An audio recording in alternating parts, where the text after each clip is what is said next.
Welcome to the Live Label Free podcast.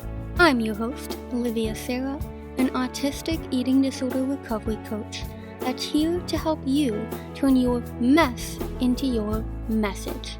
You can find my books, blogs, courses, coaching, and much more at livelabelfree.com. So that's L-I-V, labelfree.com. And now, let's dive into today's episode. Hello, my friends. Well, today is another Q&A episode, and today's question comes from Jellyfish1093 on YouTube, and they asked if I could do an episode on physical and mental symptoms no one talks about when in anorexia. And obviously, there are an infinite number of things no one talks about, or rather, not enough people are talking about, when it comes to eating disorders, especially when said eating disorders intertwine with autism and LGBTQ plus identity and chronic illness and all the other things that, well, no one talks about. And by this point, I do hope you know that a huge goal of mine with this podcast and with my books and my courses is to shed light on these underserved topics because they're things I wish I had known during my own recovery. They're the things my family wished they'd known because they would have been better able to support me. They're things that all healthcare professionals should know so that they can help individuals unleash their full potential rather than trying to treat a quote-unquote disorder that's merely a manifestation of, again, everything no one talks about. Anyways, all that being said, because we've of course gotta have some direction, I replied to Jellyfish1093 asking if they could elaborate on what stage of recovery they're in and specifically what symptoms they wanted me to talk about. And here's what they replied. I'm currently in quasi recovery. My weight is very low and I am still exercising every day and struggling immensely. I am eating 4 meals a day, but have been experiencing headaches, dizziness, tinnitus, and other symptoms like brain fog, extreme anxiety, and depression. I also have autism. Just looking to find hope that if I can fully recover, that these symptoms can go away. For 4 years, I have been trying to find out why these symptoms are happening, but now I am wondering if they are all related to anorexia. Just trying to find hope. Thank you. Well, we've got a lot to get into, and I am super excited to get into it because, as you may have guessed, I did some research, which basically means I went into multiple research rabbit holes, a very autistic trait, I might add, and I paired my findings with my own lived experience and those of my clients to now bring you this podcast. So buckle up, because I'm going to take you on a journey to what I've learned so that hopefully, Jellyfish1093, this gives you hope. And to anyone else with similar experiences, I hope that this gives you hope as well. So without further ado, let's dive in.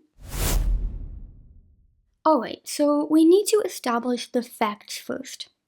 Based on what Jellyfish1093, and I freaking love saying that username, so thank you for gifting me this opportunity to have a laugh, we are going to establish as a fact that you are malnourished.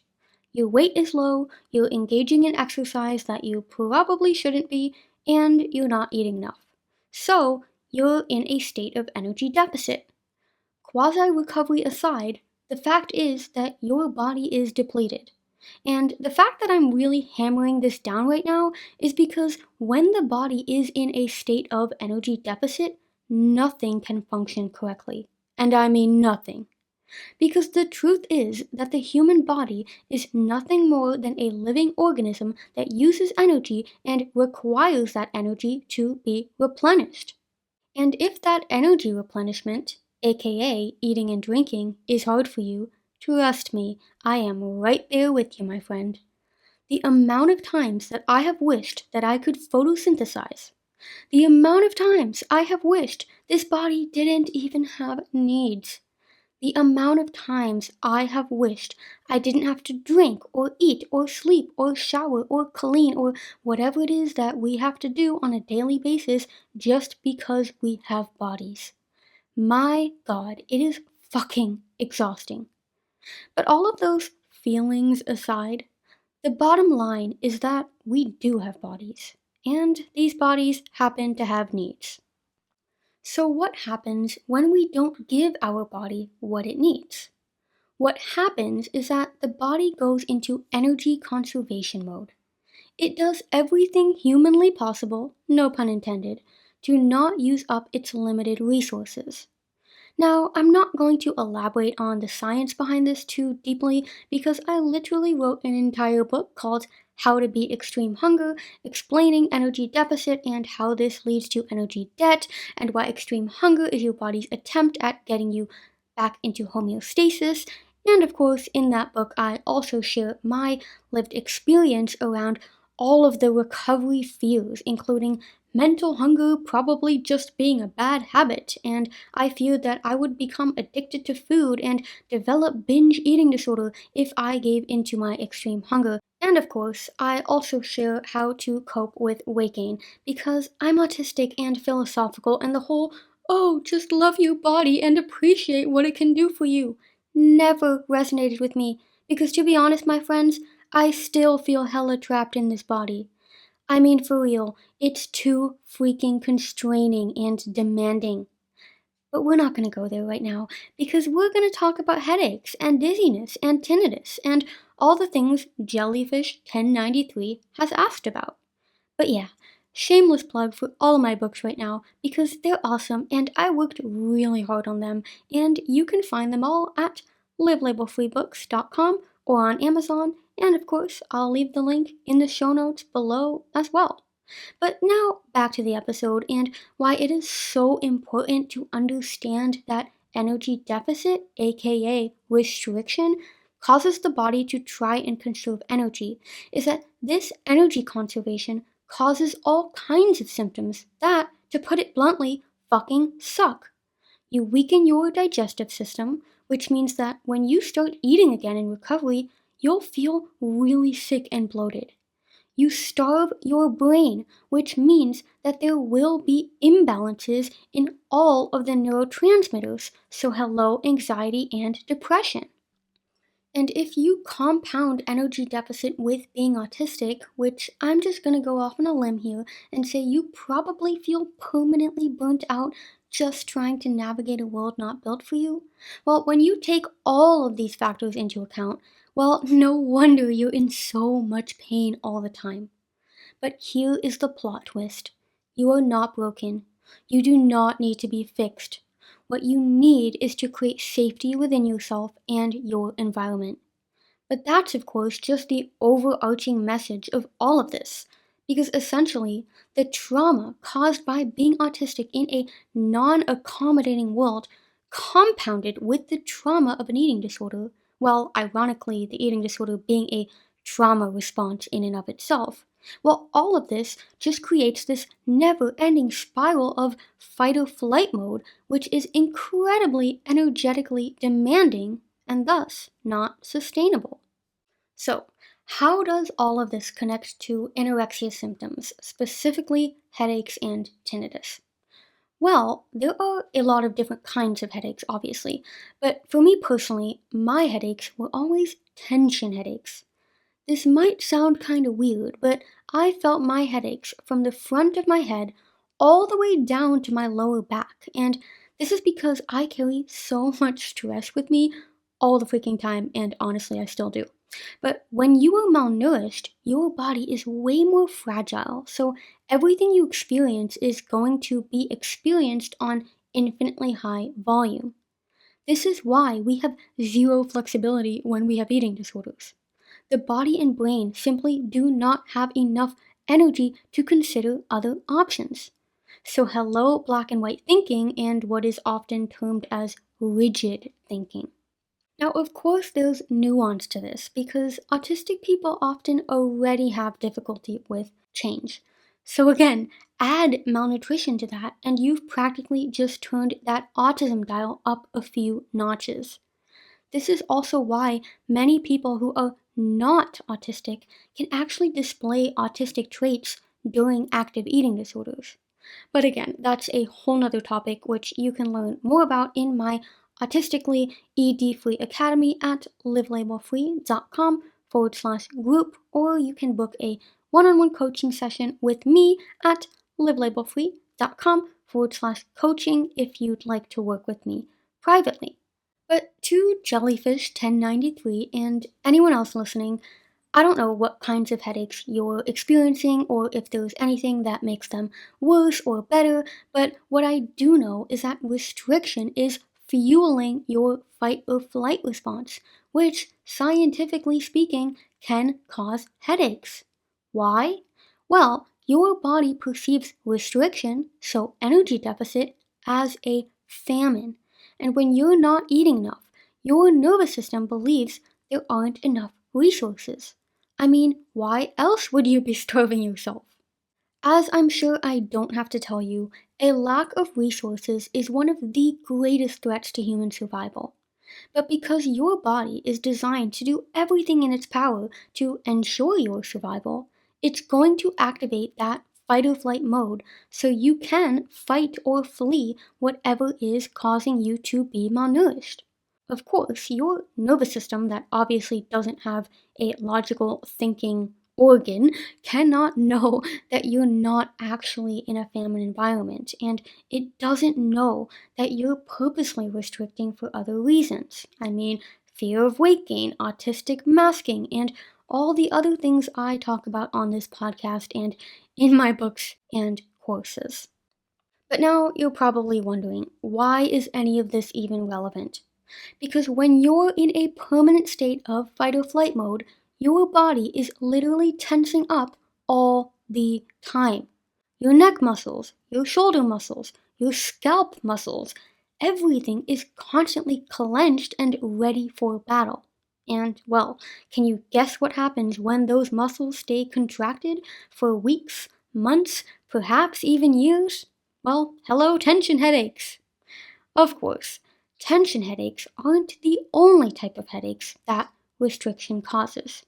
So now let's talk about what happens when your brain is literally running on empty. As I've talked about before on this podcast, your brain requires glucose, so sugar, to function. This is why, during extreme hunger, we crave so much sugar. We're not becoming addicted to sugar. We're not developing binge eating disorder. Our brain is literally screaming for us to help it heal. But because restriction depletes your brain of the glucose it needs to function, you experience not only headaches caused by blood sugar spikes and crashes, but you experience that brain fog, anxiety, depression, and other mental health struggles Jellyfish 1093 mentioned. So now you may be wondering, well, how the heck does all of this blood sugar stuff work? Well, when you're engaging with an eating disorder, your blood sugar is basically on a constant roller coaster ride because energy deficit makes it harder for the body to properly regulate blood sugar. Why? Because regulating blood sugar costs energy, and well, you don't have enough of that, remember? Your liver, which normally stores glucose and releases it when needed, doesn't have enough reserves to keep your levels stable.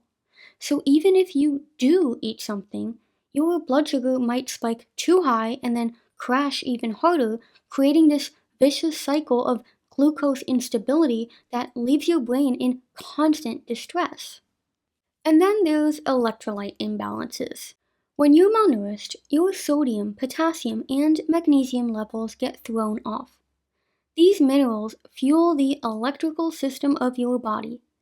They're what allow your nerves to send signals properly. So, when those levels are imbalanced, which they absolutely will be during restriction, your nervous system starts misfiring. And where do you feel that neurological chaos? Yep, in your head. So, moral of the headache story before we move on to tinnitus is that yes, Absolutely, anorexia can cause headaches, and they're probably not some mysterious separate condition that you need to worry about on top of everything else you're already dealing with. Your headaches are your body's completely predictable response to being in energy deficit. Whether that's from your nervous system being stuck in fight or flight mode, your brain running on fumes, or your electrical system going haywire from electrolyte imbalances. The really important thing I want you to hear, Jellyfish 1093, is that these headaches aren't permanent. They're not a sign that you've broken your body beyond repair. They're actually proof that your body is still fighting for you. When you give your body consistent, adequate nutrition, which is probably more than just 4 meals a day and probably less exercise and, yes, weight gain, these systems can and do heal. Your nervous system can calm down, your blood sugar can stabilize, and your electrolytes can rebalance. It takes time, and to be honest, it often gets worse before it gets better. This is where coaching can be so helpful because you have someone who's been there supporting you every step of the way. So if you are interested in working with me, do schedule a discovery call because I would love to meet you and create your freedom plan together. But now, on to tinnitus. So, Jellyfish 1093, I'm actually so happy you mentioned this because I used to have really bad tinnitus during my anorexia and in recovery, and I had never even connected the dots to malnutrition until your comment. So, thank you for enlightening me. And before we get into the science behind how malnutrition can cause tinnitus, it's worth saying what tinnitus is because it can kind of sound like a fancy word. So, tinnitus is a condition where a person perceives ringing, buzzing, hissing, or other noises in their ears, even when there is no external sound source. It can be caused by several factors, including aging, ear infections, and can also be a side effect of certain medication. But what's not talked about anywhere is how tinnitus can be caused by anorexia. But do not fear, because here comes Reddit to the rescue. Yup, that's right. As I was doing my research for this episode, I googled tinnitus and anorexia, and the top hit was a Reddit post, which is saying a lot about there not being enough information on this connection. Anyways, maybe you already saw this Reddit post in your own research, Jellyfish 1093, but I want to read it aloud just in case it is helpful and because, of course, it provides another lived experience story about how eating enough truly is the only way to heal yourself. So the post is in the subreddit Tinnitus and it's titled For Those with Malnutrition/Eating Disorders. And here's what the OP writes. Hey, I just wanted to share that my intense and persistent tinnitus was resolved through recovery from my eating disorder, so anorexia. I thought I was getting enough nutrition. However, I was not. Also, you cannot simply take enough vitamins or supplements. I was attempting to do that, but it didn't make up for the food I was supposed to be ingesting. The tinnitus for me was like the sound of white noise, particularly in one ear. Machine sounds, such as the low hum of a refrigerator in a store, could further intensify it, and I had been to a great ENT doctor that ruled out anything structure-wise on their end. I did not connect the dots that tinnitus could be caused by malnutrition, but I am so glad to be free from it. I want you to be free from it too. So I figured I'd share what helped me. End of quote. And honestly, this is why I love Reddit. The amount of validation that I have felt on there is kind of unmatched. But because I want this podcast to be unmatched as well, I'm going to give you more than lived experience and hope because I also want to explain why tinnitus is a symptom of anorexia. And here's what I discovered. First off, remember those electrolyte imbalances we just talked about with headaches? Well, your inner ear is incredibly sensitive to changes in fluid balance. So, when your sodium, potassium, and magnesium levels are all over the place, it messes with the fluid in your inner ear. This can create pressure changes and affect how sound waves are processed, which your brain might interpret as ringing or buzzing. But there's also a blood flow component. When you're malnourished, your blood pressure often drops because you're dehydrated and your blood volume is low. But then sometimes your body tries to compensate and your blood pressure spikes. These blood pressure fluctuations affect circulation to your inner ear, and poor blood flow to those tiny, delicate structures can absolutely cause tinnitus. And remember how we talked about your brain being starved of glucose? Well, your auditory system requires a ton of energy to function properly, just like all the other systems in your body. So, when your brain doesn't have enough fuel, it can start misfiring, and sometimes that misfiring gets interpreted as sound when there isn't actually any sound. It's like your brain is so desperate for stimulation that it starts creating its own, which honestly makes so much sense for those of us with neurodivergent brains that are already seeking stimulation all the freaking time. And I will be doing an entire podcast episode, probably series, just talking about autism and ADHD and eating disorders and how dopamine and stimulation seeking plays a role in eating disorders because there is so much uncharted territory and there's just so much to unpack. But, anyways, coming back to today's topic, to bring everything I just said full circle with that chronic fight or flight state I keep coming back to, sympathetic nervous system activation makes your brain hypervigilant to everything, including sounds that would normally be filtered out. And if you're autistic, you already know how overwhelming auditory processing can be when we do feel regulated. So imagine how much worse that gets when malnutrition has your nervous system completely dysregulated. And before we wrap up here, what's worth emphasizing is that none of this is happening in isolation. It's probably not just one thing causing your headache or your tinnitus.